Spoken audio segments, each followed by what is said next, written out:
창세기 산책 21번째 시간을 맡고 있는데요. 믿음의 조상 아브라함의 행적을 함께 따라가면서 은혜를 나누고 있습니다. 믿음의 조상 하면 아브라함을 필두로 해서요, 또 이삭, 야곱 이렇게 세 사람을 꼽죠. 창세기를 읽어보시면 요셉의 이야기까지 창세기에 담겨 있는데요. 그렇다 하더라도 믿음의 조상 하면 아브라함, 이삭, 야곱 이 세 인물을 꼽습니다. 출애굽기에서 하나님께서 모세를 만나셨을 때 자기소개를 그렇게 하시잖아요. 나는 너의 조상 아브라함, 이삭, 야곱의 하나님이다, 이렇게 말씀하시죠. 이 믿음의 조상들의 여러 가지 공통점이 있겠습니다만 그중 하나가 그들의 이름을 하나님께서 바꿔주시거나 지어주시거나 이들의 이름에 하나님이 관여하신다는 겁니다. 우리가 잘 아는 대로 야곱의 경우는 어떤가요? 그가 야복강에서 그의 이름이 비슷하잖아요. 야곱과 야복이 비슷하죠. 그의 이름이 이스라엘로 바뀌었죠. 이삭은 어땠나요? 이삭은 태어나기도 전에 하나님께서 그 이름을 지정해 주셨죠. 그러니 중간에 바뀔 일은 없었겠죠. 그리고 오늘 본문에 함께 살펴보게 되는 것처럼 아브라함의 이름도 하나님께서 바꿔주시죠. 아브람, 존귀한 아버지에서 열국의 아버지 아브라함으로 이렇게 이름을 바꿔주십니다. 그 외에도 성경에는 종종 이름을 지어주시거나 바꿔주시는 예가 등장하는데요. 왜 하나님은 이 믿음의 조상들의 이름을 만져주실까? 왜 그들의 이름에 개입하시고 그 이름에 관여하실까? 이름은 단순한 호칭이 아니죠. 저 사람을 뭘로 부를까 하다가 이렇게 그냥 붙이는 그런 것이 아니잖아요. 우리도 자녀들의 이름을 지을 때에는 그 자녀에 대한 기대와 소망을 담고 짓죠. 성경에서 이름 짓는 것을 보면 이렇게 이름을 짓는 자의 기대와 소망도 있고, 또 때로는 그 아이가 출생할 때의 상황 이런 것들을 담기도 하고요. 또 예언적 선포가 그 안에 서려 있기도 해요. 그러니까 이름이 갖고 있는 여러 의미들이 있게 되는 것이죠. 하나님께서 이 믿음의 조상들의 이름을 지어주시거나 바꿔주셨다라는 것도 그들에 대한 기대와 소망을 내비치시는 것이고요. 또 하나님은 단지 기대와 소망만 내비치시는 것이 아니라 그들을 향한 하나님의 뜻, 계획을 반드시 이루리라, 그런 강력한 자기 의지를 표명하는 것이죠. 오늘 우리가 보게 되는 아브라함을 아브라함으로 바꿔주시는 이 장면도 마찬가지입니다. 그저 호칭을 바꿔주시는 것이 아니라 아브라함에 대한 기대와 소망을 밝히시고 또 그 기대와 소망을 친히 이루시겠다라는 강력한 의지를 밝히시는 거예요. 자, 하나님께서 오늘 아브라함에게 이름을 바꿔주시면서 어떤 말씀을 또 주셨나요? 아브라함에게 그동안에 해오셨던 여러 약속들을 이제는 매우 구체적으로, 그리고 이제 곧 이루어질 코앞에 당면한 일로 이렇게 말씀을 하세요. 자, 먼저 6절에 보시면 이렇게 말씀하시죠. 내가 너로 심히 번성하게 하고 내가 내게서 민족들이 나게 하고 왕들이 나게 할 것이다. 아브라함의 후손들 가운데에 민족들이 나올 것이고, 민족들이라는 것은 비단 이 믿음의 후손들 뿐만 아니라 기타 다른 후손들이 있죠. 아브라함의 후손들 중에 여러 민족의 조상이 된 자들이 많이 있죠. 여러 민족이 아브라함에게 나올 것이고, 또 왕들이 나올 것이다. 왕들이 나온다는 거예요. 정말 왕들이 나왔죠. 이스라엘의 왕들 뿐만 아니라 주변 민족과 나라의 여러 왕들이 아브라함의 후손들로 나왔지요. 또 7절에 보면 하나님께서 아브라함과 세우신 이런 언약을 아브라함에게만 적용하는 것이 아니라 대대 후손 사이에 세울 것이다. 대대후손 사이에 계속 이 언약을 유지할 것이다. 이렇게 또 말씀을 하세요. 그동안 하나님께서 아브라함의 후손이 땅의 티끌처럼 또 때로는 하늘의 별처럼 이런 은유를 통해서 말씀하셨는데 이제는 보다 더 강력하게 말씀을 하시고 어떠한 9절 말씀 보면 이런 언약의 징표로서 할례를 받을 것, 그리고 15절 이하에 보면 아브라함의 아내 사레도 사라라고 이름을 바꾸어 주시고 아들을 낳을 것을 말씀하세요. 언제? 내년에. 18장 이하에 보면 이제 내년 이맘때 아들 낳을 것이라고 말씀을 하시고 또 그 아들의 이름까지 이삭이라고 지정을 해 주시는 거예요. 그러니 지금까지 하나님께서 아브라함에게 네가 번성할 것이다, 네가 후손이 있을 것이다, 이렇게 좀 다소 좀 막연하게 후손이 있을 것이라고 말씀만 해오셨다가 이제 17장에 이르러서는 그 후손이 언제 날 것인지, 내년에, 그리고 그 후손의 이름을 이삭이라고 하라고, 이삭까지라고 이름까지 지정해 주시고 이렇게 하나님의 계획이 임박했음을, 그리고 무르익었음을 이렇게 말씀해 주시는 거예요. 17장은 아브라함의 생애에 있어서 매우 중요한 순간이고요. 그래서 성경학자들은 이 창세기 17장이 아브라함 생애에 있어서 큰 전환점이 되었다라는 데 대체로 동의합니다.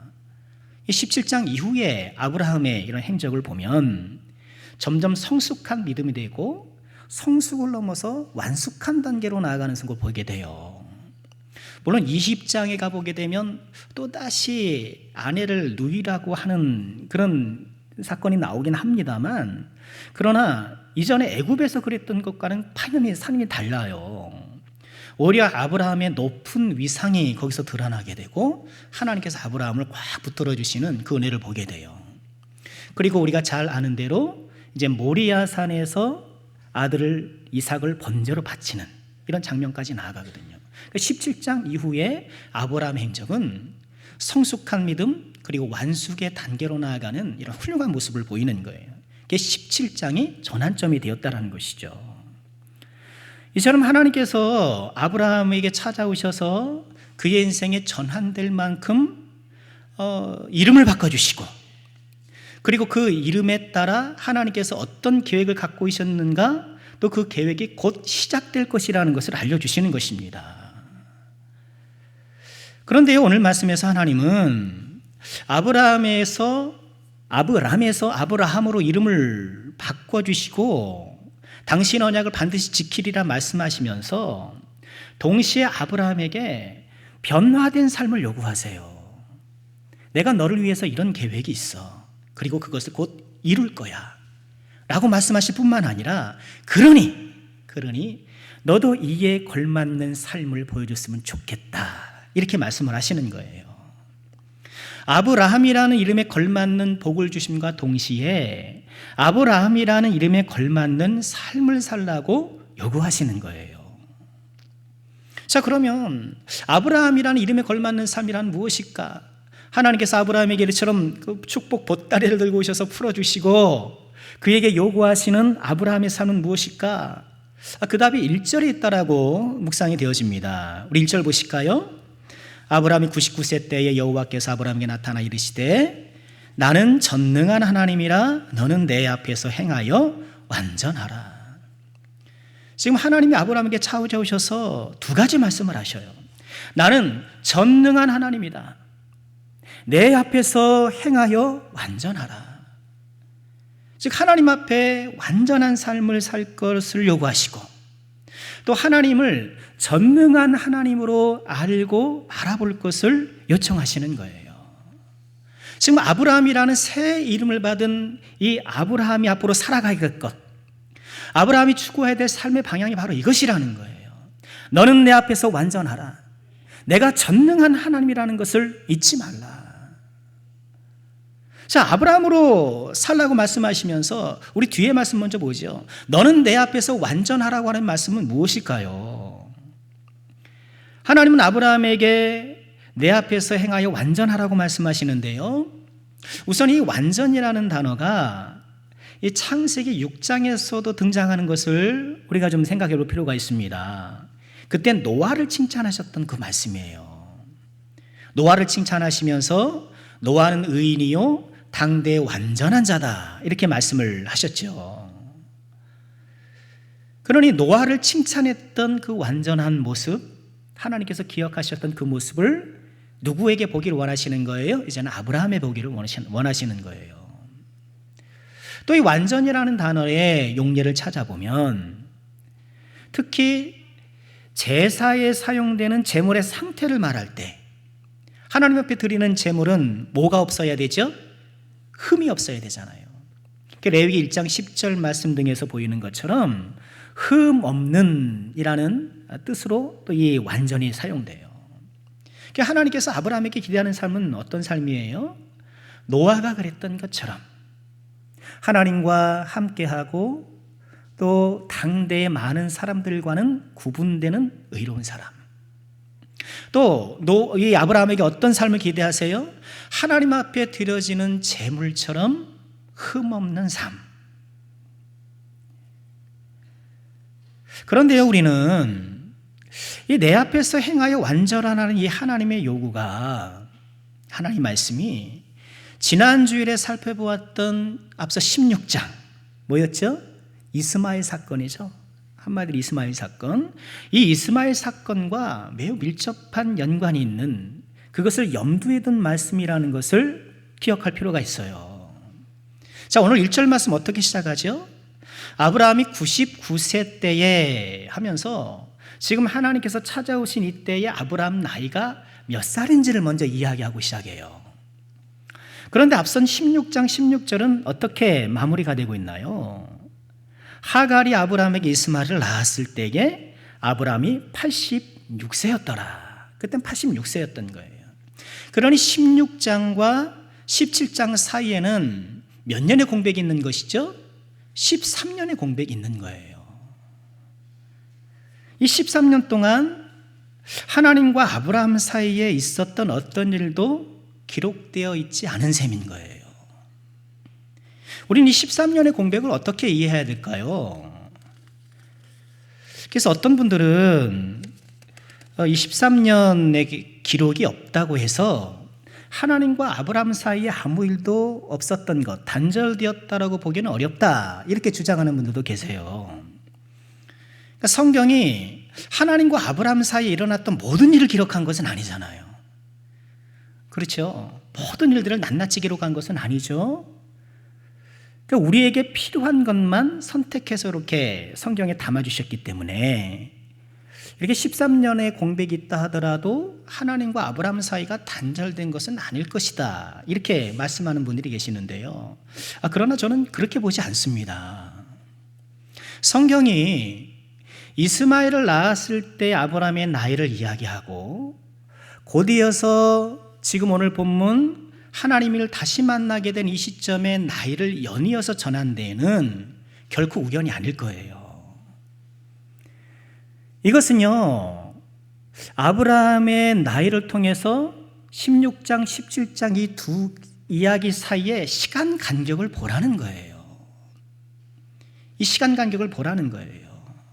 특히나 오늘 우리가 보았던 말씀처럼 1절 말씀처럼 너는 내 앞에서 완전하게 행하라 하는 이 말씀을 보건대 16장 이스마엘 사건과 무관하지 않다라는 거예요. 너는 내 앞에서 완전히 행하여, 내 앞에서 행하여 완전하라는 말씀은요, 이제 다시는 이스마엘 사건과 같은 실수를 반복하지 말라는 거예요. 하나님 앞에 더 흠없는 사람이 되고 완전한 사람이 되라고 말씀을 하시는 거예요. 16장과 17장은 하나님의 침묵의 기간으로 보는 것이 보다 더 자연스러워요. 이스마엘 사건으로 인해서 이스마엘을 인간적으로 얻는 그 시간을 통해서 하나님은 13년이라는 침묵을 하셨고, 이로 인해서 그 침묵은 무엇을 가져왔나요? 하나님께서 아브라함에게 펼치시려고 했던 그 복과 은총이 지연되는 결과를 가져온 거예요. 13년 동안 하나님의 침묵은 이스마엘 사건에 대한 하나님의 무언의 책망이신 것이죠. 그렇습니다. 우리의 죄와 허물은 우리를 향한 하나님의 복과 은총을 지연시키는 결과를 가져와요. 우리를 위해 예비해 놓으신 하나님의 은총을 받지 못하도록 그것을 방해하는 거예요. 이사야 59장 1절에서 이사야 선지자가 이렇게 전합니다. 여호와의 손이 짧아 구원하지 못하심도 아니요 귀가 둔하여 듣지 못하심도 아니라 오직 너희 죄악이 너희와 너희 하나님 사이를 갈라놓았고 너희 죄가 그의 얼굴을 가리어서 너희에게서 듣지 않으시게 함이니라. 하나님과 우리 사이의 죄가 하나님께 올려드리는 기도가 상달되지 못하도록 방해하고 또 하나님께서 우리에게 주시려는 응답과 은총을 방해하고 있다, 그 말씀이에요. 나의 죄와 허물 때문에 하나님의 복이 지연되는 거예요. 가끔 우리는 우리의 죄와 허물 때문에 바로 갈 수 있는데 돌아가야 되고 또 그로 인해서 소중한 시간과 인생의 에너지를 낭비할 때가 있고 내 영혼과 내 삶에 큰 손해를 입을 때가 있다는 거예요. 그때는 그것이 그런 줄 몰랐는데 그때는 내가 선택한 것이 더 빠르고 편하고 좋은 건 줄 알았는데 그렇지 않더라는 거예요. 아브라함이 그렇잖아요. 하가를 들여서 이스마엘을 얻으면 그 복이 빨리 올 줄 알았던 거예요. 그런데 더 지체됐죠. 흉년을 맞아서 약속의 땅을 벗어나 애굽으로 내려가면 편하리라고 생각했으나 그러나 거기서 더 큰 어려움을 겪게 되고요. 아내를 누이라고 속이면 아니 내가 똑똑한 것처럼 아유 내가 잘했어, 내가 생각 잘했어, 그렇게 된 것이 아니라 오히려 더 미련한 것이 되었잖아요. 죄라는 건 그래요. 왜 우리가 죄에 자꾸 유혹이 되어지고 거기에 넘어가게 되나요? 편하고 좋은 건 줄 알아서 그래요. 또 그게 빨라 보이거든요. 우리 빠른 걸 얼마나 좋아합니까? 그렇죠? 빠른 거 좋아하죠. 배달도 빨리빨리 와야 돼요. 빨리 오다 사고 난다는 건 아닙니까? 여러분 배달하시면 좀 느긋하게 기다리세요. 그분들 막 달리시면서 뭐 신호 이런 거 없더라고요. 위험한 일이죠. 그 당시에는 빠르고 편하고 좋은 건 줄 알았는데 그렇지 않은 거예요. 그러니까 우리의 죄와 허물과 하나님의 뜻을 벗어난 우리의 잘못된 판단들은 우리를 향한 하나님의 계획과 은총과 복을 지연시켜요. 아브라함이 그랬죠. 13년 동안. 그리고 13년의 침묵을 깨고 하나님이 아브라함에게 먼저 오세요. 또 여기서 은혜를 보아요. 그러니 아브라함이 스스로 그런 이 닫혀진 상황을 극복할 수가 없는 거예요. 이건 우리의 인생이에요. 우리에게 답보적인 우리의 이런 답답한 우리의 상황을 우리 스스로 벗어나기 어려운 거예요. 하나님 뭔가 대책을 내려주시고 하나님께서 뭔가 대안을 위에서부터 내려주셔야 이제 거기서 해결의 실마리가 열리는 거예요. 하나님은 13년 만에 침묵을 깨고 아브라함에게 찾아오셔서 말씀하시는 거예요. 내 앞에 행하여 완전하라.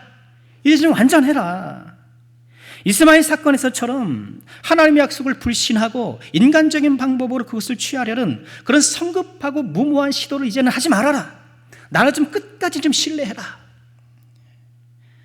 또 하가를 취하는 과정 속에서 우리가 보았던 것이 무엇인가요? 이 아브라함과 사라가 믿음의 사람이라고 하면서도 하나님을 받는 사람이라고 하면서도 하가를 대하는 모습 보면 세상 사람들이랑 똑같잖아요.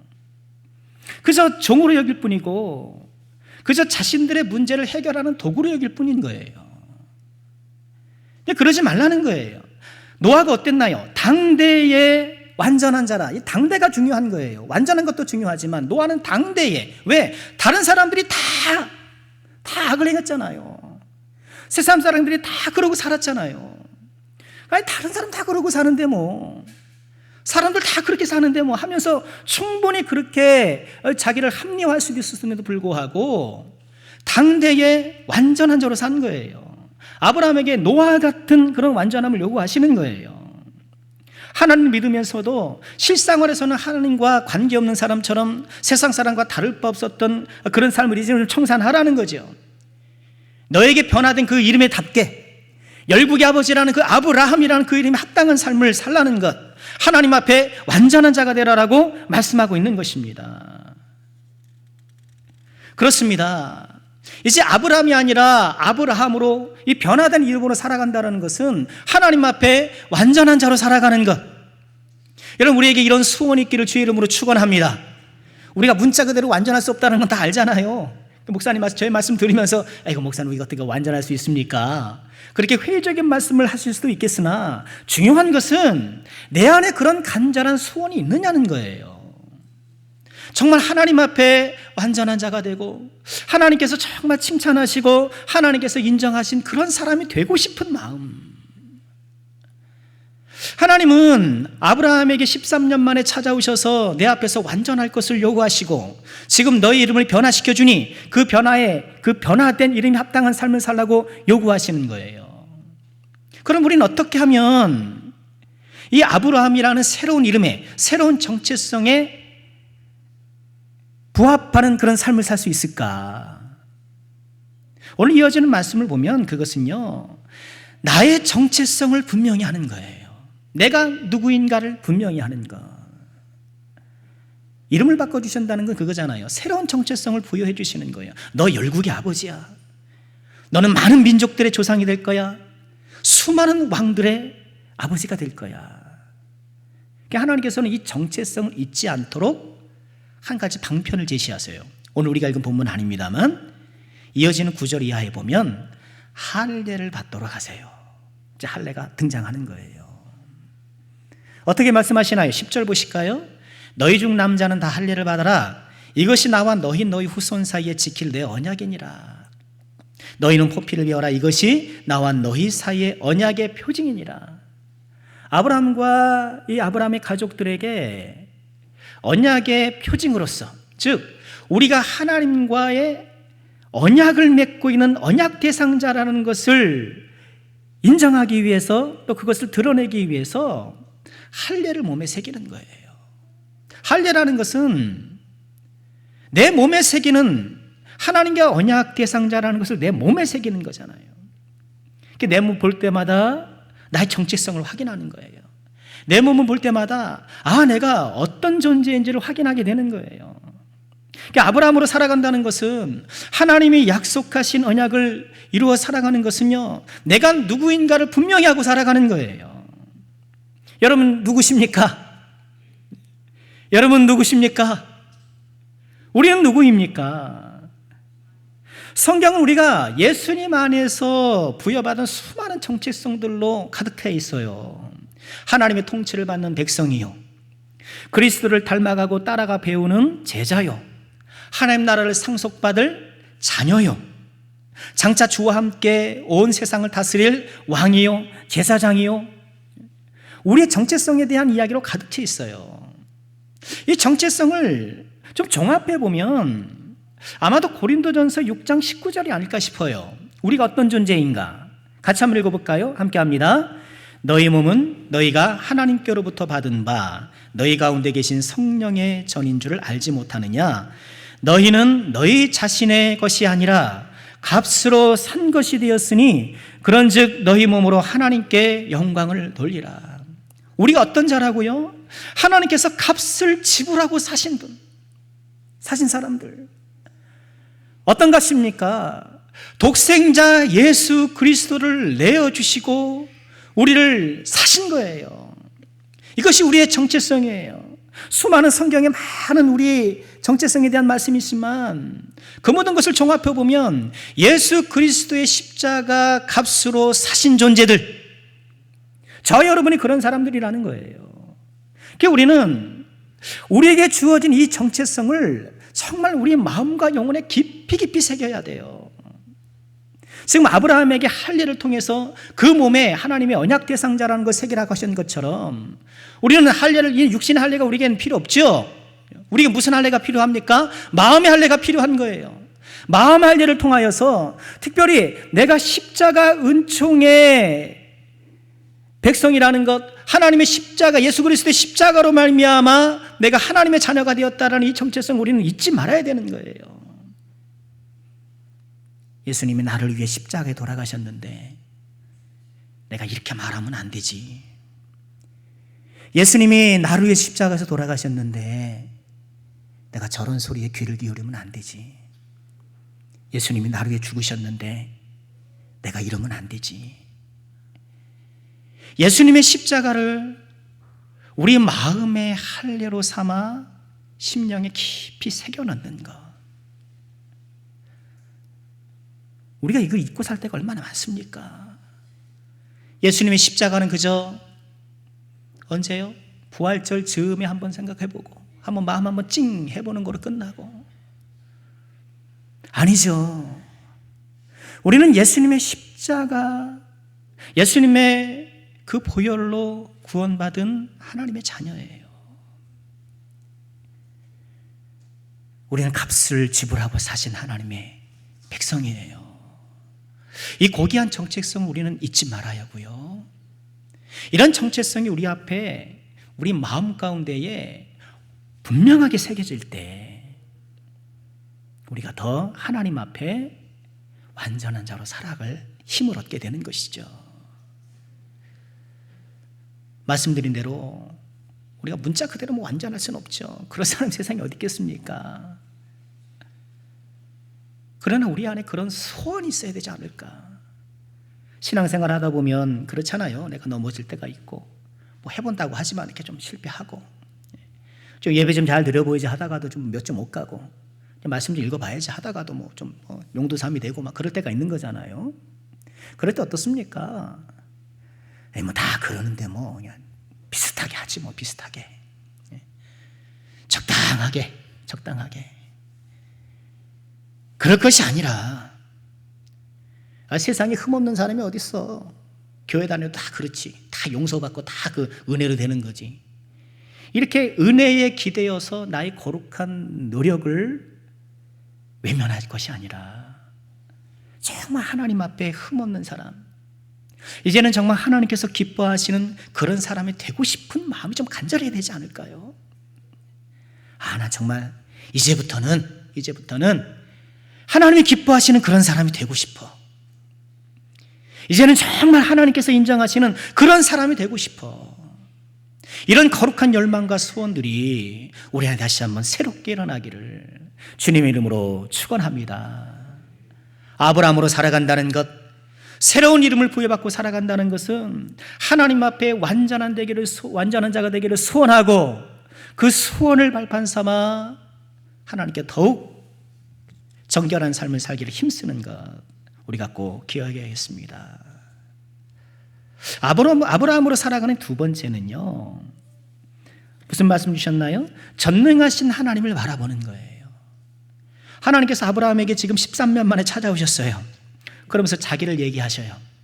나는 전능하신 하나님이다. 나는 엘샤다이다. 나는 전능하신 하나님이다. 왜 하나님께서는 이처럼 13년 만에 찾아오셨랑은 자기를 엘샤다이로 소개하시는 걸까요? 우리 지난 시간에 하갈이 만난 하나님은 어떤 하나님이었어요? 나를 살피시는 하나님. 또 이전에 그 멜기세덱은 뭐라 그래요? 지극히 높으신 하나님. 이렇게 하나님에 대한 표현이 여러 가지가 있는데, 13년 만에 아브라함을 찾아오신 하나님께서는 전능하신 하나님이다라고 자기소개를 하세요. 왜 그럴까요? 지금 하나님께서 아브라함에게 13년 만에 찾아오셔서 이렇게 펼쳐놓으시는 하나님의 계획을 누가 이루시겠다라는 거예요? 전능하신 하나님이. 그것을 이룰 때는 하나님의 전능하신 능력이 필요하다는 거예요. 왜요? 아브라함과 사라에게 후손을 주겠다고 약속하셨는데, 하나님은 이 부부에게 후손을 주실 때 언제 주셔요?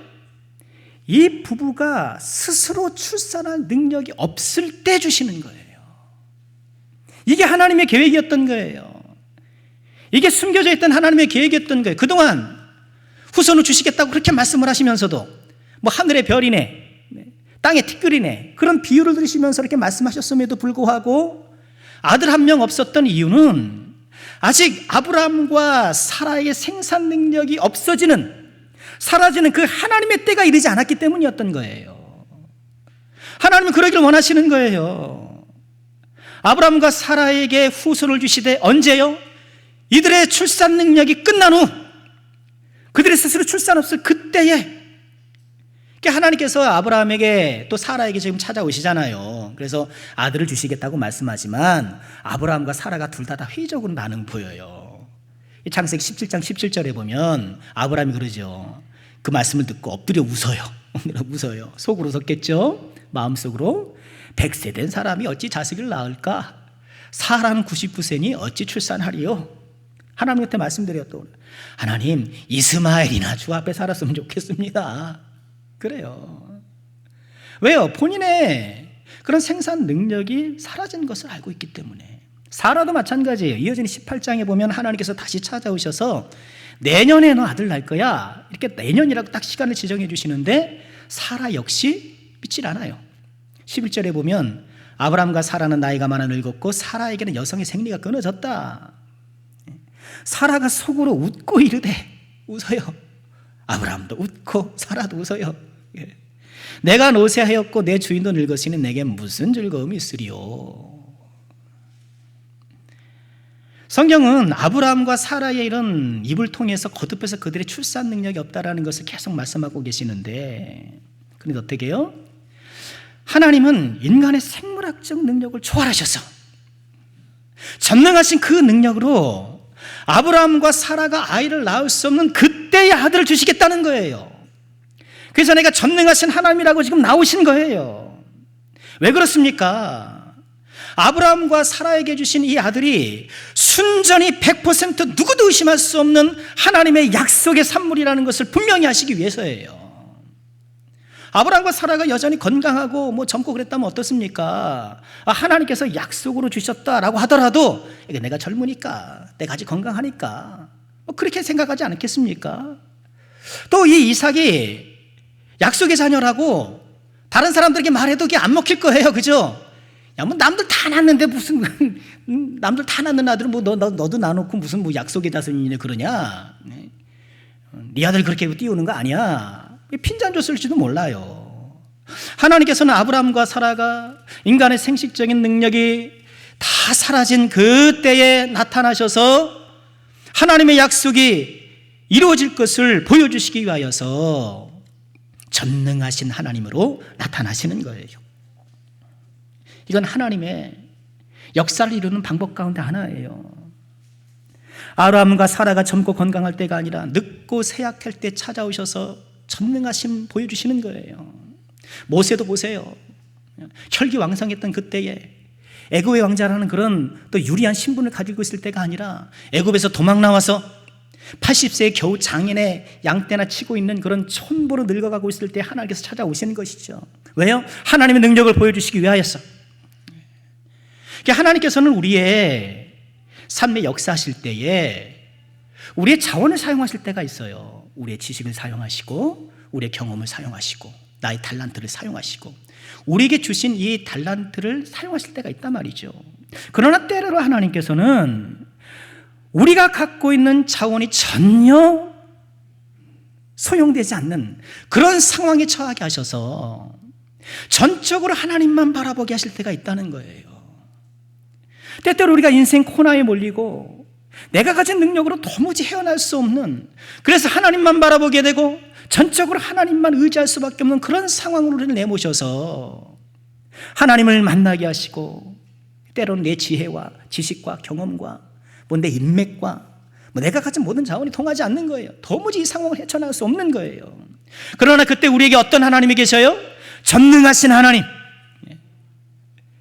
우리의 능력이 무능한 것이 되어지고 내가 갖고 있는 모든 자원이 토용하지 소용되지 않는 그런 상황이더라도 우리 전능하신 하나님께서 함께 하시고 우리 전능하신 하나님께서 동행해 주시면 능치 못함이 없으심을 보여주시는 거예요. 이 전능하신 하나님을 바라보시기를 주의 이름으로 축원합니다. 하나님께서 우리에게 하신 약속, 우리를 향한 계획들을 반드시 이루실 전능하신 하나님을 꼭 믿으시기를 주의 이름으로 축원합니다. 그러고 보면 그러고 보면 우리가 또 뭘 확인하게 되나요? 이 16장과 17장 사이에 있는 13년의 이 기간, 13년의 이 기간은 뭐라고 말씀드렸습니까? 이스마엘 사건에 대한 하나님의 책망, 그죠? 13년의 침묵은 이스마엘 사건에 대한 하나님의 책망이었던 것이 분명해요. 그런데 우리가 또 뭘 알게 돼요? 이 13년은 아브라함과 사라의 생산 능력이 사라지기를 기다리는 시간이었던 거예요. 겹쳐요. 뭘 배우는 거예요, 우리가? 하나님의 책망은 다만 책망이 아니라 하나님의 계획을 이루어가는 한 부분이었다는 거예요. 하나님의 책망은 다만 책망이 아니라 하나님의 더 큰 계획과 그림 안에 있는 한 부분이라는 거예요. 여러분, 이것이 우리가 정말 큰 소망이에요. 정말 큰 소망이에요. 아브라함은 이스마엘 사건으로 인해서 큰 손해를 봐요. 하나님의 복이 지연되었죠. 뿐만 아니라 자식은 없었지만 그래도 그동안은 이 단란했잖아요. 부부 사이가 좋았잖아요. 근데 이스마엘 때문에 가정에 갈등이 일어나요. 갈등 가운데 살아가요. 그럼 가정의 갈등만큼 힘든 게 있을까요? 그렇죠.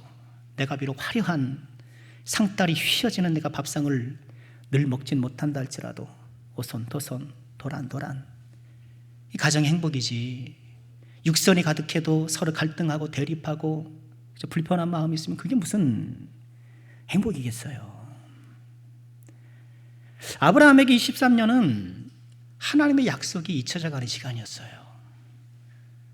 하늘의 별, 그 별 보면서 얼마나 가슴이 두근거렸겠어요. 땅의 티끌이라는 이야기를 들으면서 야 그래? 하면서 얼마나 주먹을 불끈지면서 또 힘을 얻었겠어요.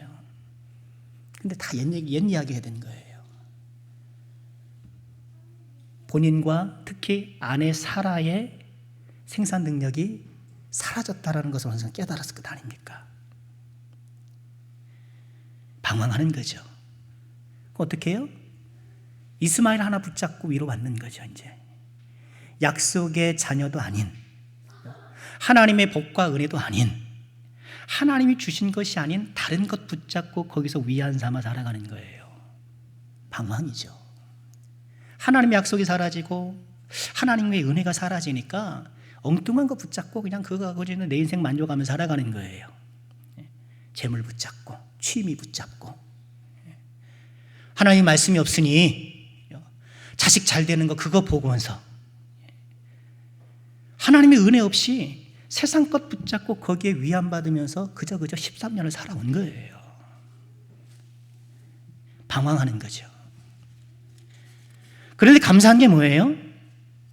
소망이 뭐예요? 아브라함의 이 방황이 아니라는 거예요. 방황만으로 끝나는 게 아니라는 거예요. 아브라함의 실수로 끝나는 것이 아니라는 거예요. 이 아브라함의 실수와 방황을 하나님의 더 큰 선과 더 큰 계획이 그것을 떠받치고 있다는 거예요. 여러분, 우리도 아브라함처럼 실수할 때가 얼마나 많습니까? 지금까지 살아오면서 내가 실수하지 않고 실패하지 않고 그 내 실수와 실패 때문에 내 인생을 돌아와야 했고 또 그 실패와 실패 때문에 내 영혼과 내 인생에 큰 손해를 봐가면서 살아올 때가 얼마나 많이 있어요. 우린 다 그렇거든요. 앞으로도 우리는 그럴 수 있는 사람들이거든요. 그러나 이런 나의 실수와 방황조차 하나님께서 붙잡고 계시다라는 것, 하나님의 계획과 하나님의 섭리 안에 있다는 것을 우리의 소망이 알 수 없는 거죠. 내가 그렇게 발못 살아가지고, 여러분 그렇잖아요. 내가 실수하고 실패했기 때문에 내가 그때 욕심에 눈 녹아가지고 내가 재산 다 나가고, 내가 그때 그렇게 잘못 판단해가지고 내 인생이 망가지고, 그렇게 하면서 한탄하고 후회하고 그때만 생각하면 속상하고 그런 아픈 마음으로 쓰린 마음으로 살아갈 수가 있는데, 그러나 그런 나의 실수와 나의 잘못된 판단, 이 모든 것도 하나님의 계획 안에 있다는 것은 우리에게 큰 소망이 아닐 수 없는 것이죠. 여기에 소망을 품으시길 주의 이름으로 축원합니다. 왜요? 전능하신 하나님이기 때문에, 전능하신 하나님이기 때문에 우리의 실수와 우리의 실패와 그것에 대해서 우리가 방황하고 우리가 넘어지고 우리가 잃어버렸던 모든 것들도 넉넉하게 많이 하실 분이기 때문에 전능하신 하나님을 바라보는 것이 우리의 소망이요, 이 전능하신 하나님이 우리의 능력이 되는 것입니다. 여러분, 어떤 상황에 처해 있습니까? 벌써 한 해가 저물어갈 그런 계절이 다가오고 있지 않습니까? 지금 내 인생을 돌아볼 때에 실수투성이고 넘어진 것 투성이고 잘못 판단한 것 투성이고, 그래서 잘못 살았구나 하는 그런 후회와 탄식이 있다 할지라도, 그러나 전능하신 하나님께서 여러분을 사랑하시고 전능하신 하나님께서 함께 하신다는 것을 믿고 다시 한번 힘과 용기를 내시기를 주의 이름으로 축원합니다. 생산 능력이 떨어졌다라는, 나에게 능력이 없다라는 능력 부족을 비관할 것도 아니고, 내가 실수했어 하면서 지난 실수와 실패를 후회하고 개탄할 것이 아니고, 우리의 무능과 우리의 실수와 우리의 실패를 다 아우르고 계시는 하나님의 큰 손이 있다는 것을 다시 한번 기억하시고, 이 전능하신 하나님을 바라보며 이 전능하신 하나님의 그늘 아래서 다시 한번 힘과 용기를 얻으시기를 재차 주의 이름으로 축원합니다. 말씀 마치려고 합니다. 13년의 침묵을 깨고 아브라함에게 찾아오신 하나님, 아브람에서 아브라함으로 이름을 바꿔주셨어요. 그리고 하나님께서 그에게 펼칠 계획을 쫙 보여주셨어요. 그리고 아브라함에게 요청하십니다. 내 앞에 행하여 완전하라. 그리고 전능하신 하나님을 바라봐라. 우리 전능하신 하나님을 바라보는 가운데에 하나님 앞에서 더욱 완전하고 정결한 믿음으로 살아가는 우리 모두가 될 수 있기를 주님의 이름으로 축원합니다.